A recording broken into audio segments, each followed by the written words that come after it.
मुझे समझ में नहीं आ रही कि इस फिल्म को 5 फिल्म फेयर ओटीटी अवार्ड्स किस खुशी में पकड़ा है। बेस्ट फिल्म, डायरेक्टर, स्टोरी, क्यों मुझे समझ में नहीं आ रहा यार। ये अजी कौन चला रहे हैं यार फिल्म फेयर? क्या हो गया है भाई? फिल्म फेयर की नाक काट के रख दी है यार। कौन लोग हो यार?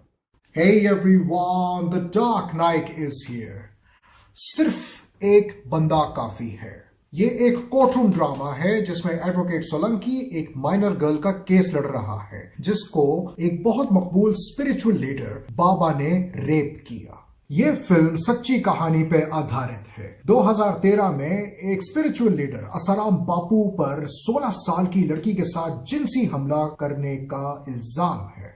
तकरीबन 5 साल के बाद उसे उम्र कैद की सजा हुई। During all this time, Asaram Bapu was denied bail 12 times.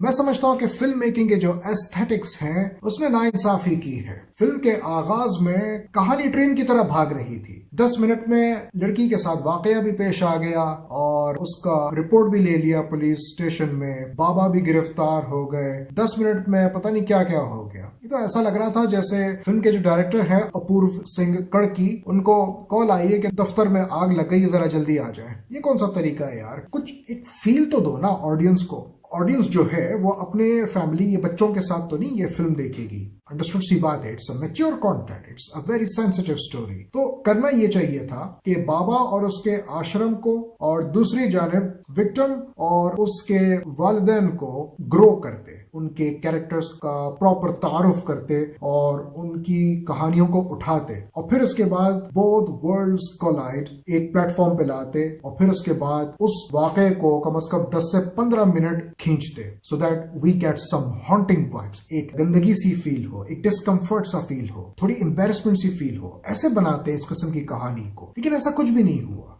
इसके बाद एडवोकेट सोलंकी पे बहुत शदीद दबाव था जो कि एक हद तक सही दिखाया है, लेकिन उसकी जिंदगी का खतरे में होना इस फिल्म में it looks more dramatic than real. Dramatising मुझे कुछ खास नहीं लगी। 2 गुंडे आते हैं, बस्ता उसके पास रखते हैं और वो फोन घुमाते हैं, हाँ भाई क्या हाल है। वो समझ जाते हैं पुलिस को बुला रहे हैं, उससे हाथ मिला रहे हैं। मैं तो नहीं समझता कि ये सब कुछ असल में हुआ होगा।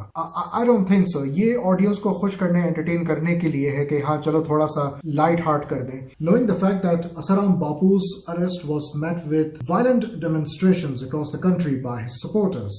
If I'm not wrong, इसमें अखिल भारतीय विद्यार्थी परिषद, हिंदू जागृति मंच and if I am not wrong विश्व हिंदू परिषद भी इन्वॉल्व थे। आई होप यू रियलाइज के ये किस बड़े पैमाने पर हंगामे हुए होंगे, क्योंकि ये जब गिरफ्तार हुए थे it was a huge news all over India. He is a very well known spiritual leader.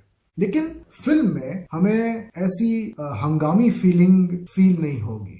Bollywood की अक्सर फिल्मों की तरह इस फिल्म में भी background score is disturbing the momentum. एक कोर्टरूम ड्रामा चल रहा है, डायलॉग्स में वजन है, लेकिन डायलॉग्स सुनने के चक्कर में और अच्छा सीन पिक्चराइज करने के साथ साथ वो एक बहुत लाउड बैकग्राउंड स्कोर पीछे से बज रहा है, जोर पकड़ रहा है, जैसे कोई बहुत इंस्पायरिंग म्यूजिक हो, हंस जिमर की म्यूजिक हो, जॉन विलियम्स की म्यूजिक हो। भाई क्यों करते हो ऐसा? आप खामोशी के साथ फिल्म क्यों नहीं पिक्चराइज कर सकते? हॉलीवुड से कुछ सीखो यार। आपने अच्छा कोर्टरूम ड्रामा खराब किया है और बहुत से फिल्म के मनाजिर ऐसे हैं जहां बिना म्यूजिक के डायलॉग्स बोले जा सकते थे। और फिर इतने सीरियस टोन में एडवोकेट सोलंकी लोगों के साथ छेड़खानी कर रहे हैं, मतलब अपने हरीफ के साथ मजाक या उसको परेशान करना, टीज करना। इन सब चीजों की जरूरत नहीं थी। It was also a distraction. इतना सीरियस और हसास केस है, how can you even think about टीजिंग the other advocate in the court?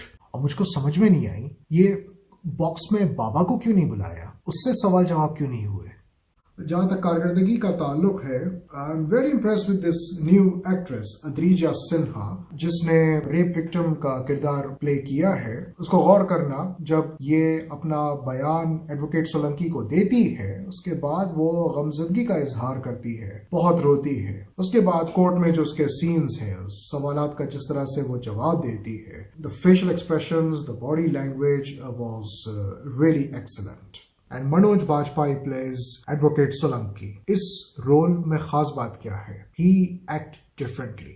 Performance different थी। आप नोट करो, हरकतें, mannerism, again body language, accent, आवाज was all different. We haven't watched Manoj Bajpayee performing this way in previous dozens of films. उसकी वजह क्या है? Real life advocate Solanki actually speaks like how Manoj Bajpayee was speaking in this film. लहजा, वो आवाज, वो जो style है, डायलॉग डिलीवरी, वो सब कुछ वैसा ही है। आप एडवोकेट सोलंकी को YouTube पे सुन लें, you will get the idea. Manoj Bajpayee really performed well. मुझे समझ में नहीं आ रही कि इस फिल्म को 5 फिल्म फेयर OTT अवार्ड्स किस खुशी में पकड़ा है। बेस्ट फिल्म, डायरेक्टर, स्टोरी, क्यों मुझे समझ में नहीं आ रहा यार। ये जी कौन चला रहे हैं यार फिल्म फेयर? क्या हो गया है भाई? फिल्म फेयर की नाक काट के रख दी है यार। कौन लोग हो यार? कौन ऑर्गेनाइज करता है? मुझे कोई बताओ यार। मनोज बाजपेयी को बेस्ट एक्टर पकड़ाया, चलो मैं उस पर अभी फिलहाल कोई तबसरा कर नहीं सकता। मैं सारी फिल्में देख लूंगा तो फिर मुझे एक आइडिया होगा। और मैं अपने आप को इस काबिल समझता नहीं हूं कि मनोज बाजपेयी अगर अवार्ड जीत रहा है तो उस पर कोई मुखालफत करूं।